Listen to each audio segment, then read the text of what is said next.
Hi guys, kalau korang nak tahu personal loan tu scammer ataupun tak, tengok video ni sampai habis.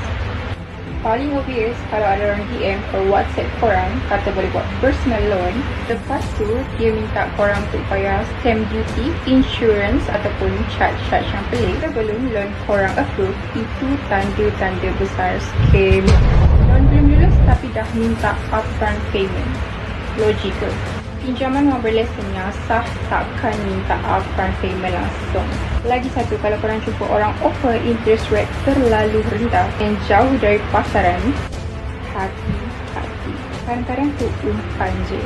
Hujung-hujung duit lesak, loan pun tak dapat.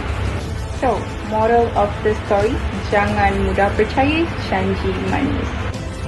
Kalau korang nak buat personal loan yang betul-betul sah, selamat dan ikut undang-undang, pastikan daripada syarikat pinjaman wang berlesen yang berdaftar under KPKP. So, kepada korang yang tengah cari loan yang boleh dipercayai, boleh terus kontak kami sekarang.